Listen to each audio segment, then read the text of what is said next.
Chemical coordination in plants. Let us now examine how coordination is brought about in plants. Let us try to figure out what structures or substances bring about coordination of activities between different parts of the plant.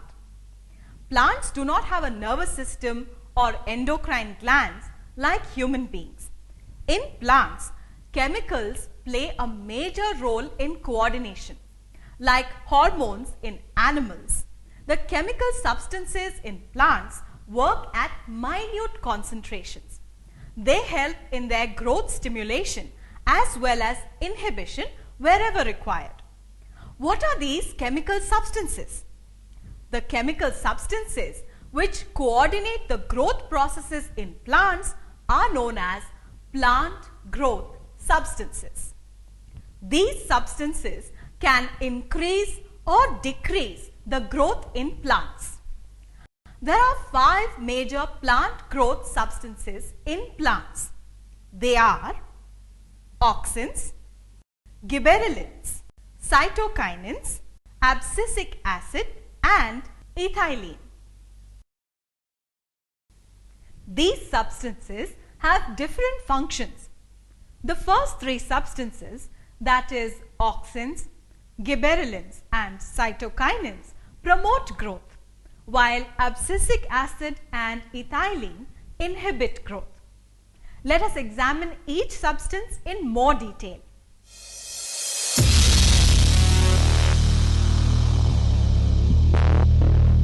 Auxins.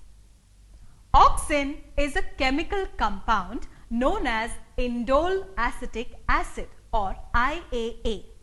Let us see where a plant gets the auxins and how they are synthesized.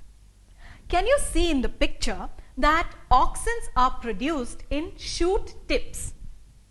Auxins are synthesized in the meristematic and enlarging tissues. You must be wondering, what are the functions of auxins? Well, auxins promote growth and elongation of stems and roots.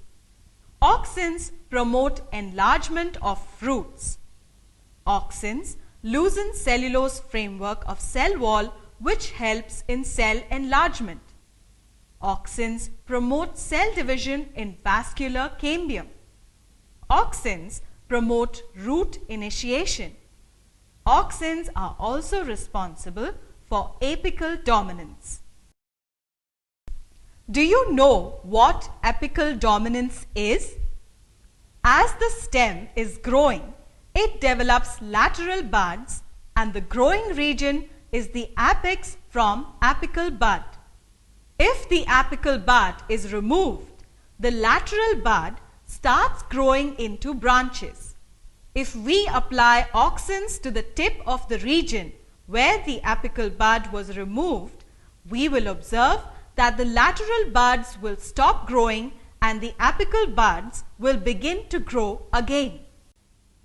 This proves that auxins which are produced in the apical bud region promote growth and are responsible for apical dominance.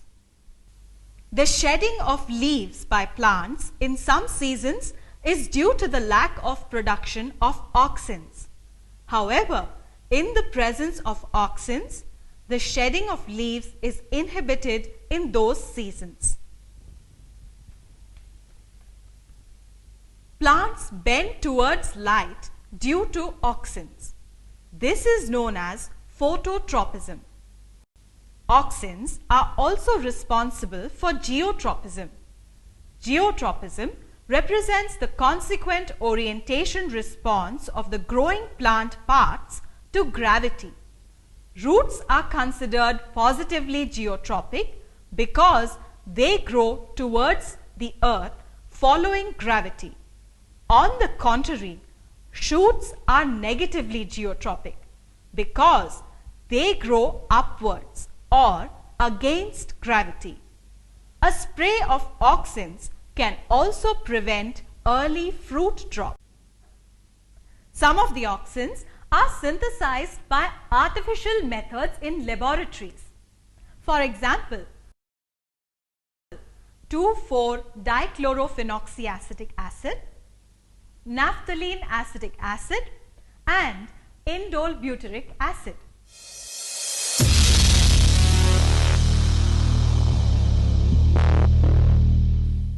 Gibberellins. Gibberellins were first isolated from a fungus called Gibberella fugicori. A rice plant infected with this fungus grew a long stem with long internodes. The substance that caused this condition was isolated in the fungus and named as gibberellic acid. The gibberellins bring about elongation of stem, increase the leaf blade area, and increase the size of fruits. All these conditions occur due to stimulation of cell division by gibberellins in leaves as well as stem. A spray of gibberellins can result in seedless fruits. Gibberellins are useful in stimulating enzyme production.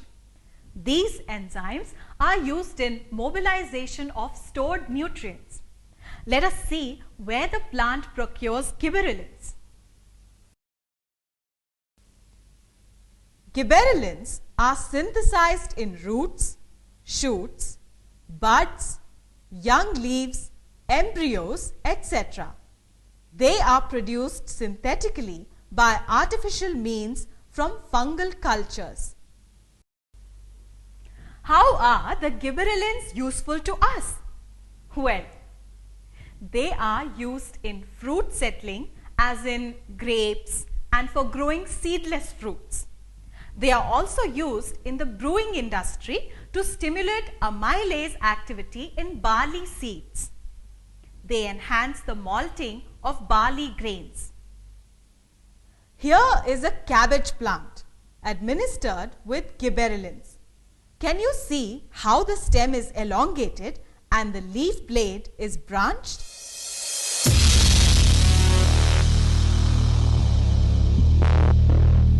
Cytokinins.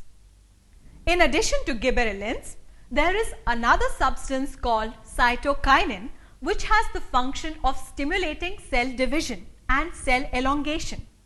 However, cytokinins can function only in the presence of auxins. Cytokinins are produced in actively growing tissues of roots, embryos, and developing fruits.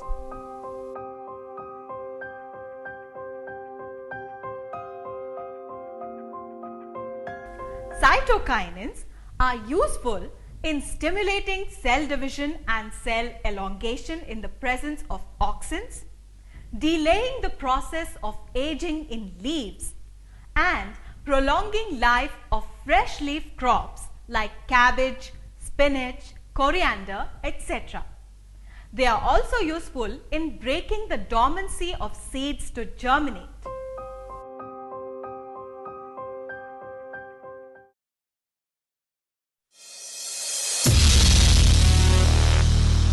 Abscisic acid. A plant cannot continue to grow forever. A stage will come when growth will be inhibited.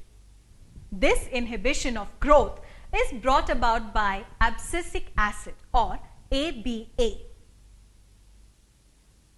It is natural for a plant to occasionally shed leaves, flowers, and fruits.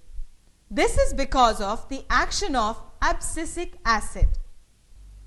Application of abscisic acid to buds leads to their dropping off. Abscisic acid is useful in closing stomata during drought conditions, preventing the loss of water. The abscisic acid is thus useful in inhibiting the growth of plant, closing the stomata during drought conditions which prevent water loss, and bringing about shedding of leaves, flowers, and fruits.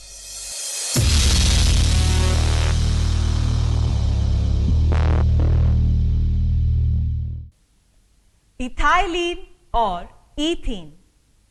When an injured or a ripe fruit is placed with other fruits, it quickens ripening of other fruits. Why does this happen? Well, friends, it happens because the ripe or injured fruit releases a gaseous substance known as ethylene. A high concentration of auxins induces the formation of ethylene. Ethylene helps in inhibiting elongation of stem and stimulating transverse expansion of the stem, accelerating abscission of leaves, flowers and fruits. Look at the following table. Observe that the growth factors in a plant such as stimulation and inhibition actions both bring about a balanced growth in all parts of the plant. For example, stem, leaves, buds, flowers, fruits, etc. Summary of plant growth substances.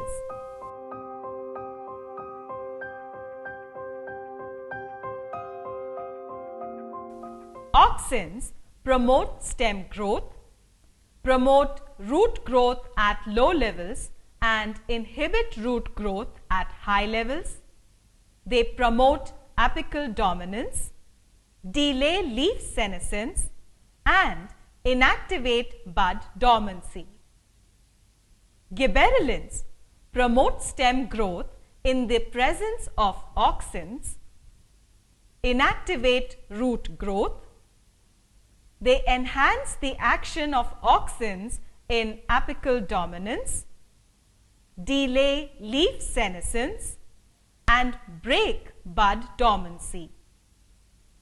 Cytokinins promote stem growth in some tissues, inhibit primary root growth, inhibit or stop apical dominance, delay leaf senescence and break bud dormancy.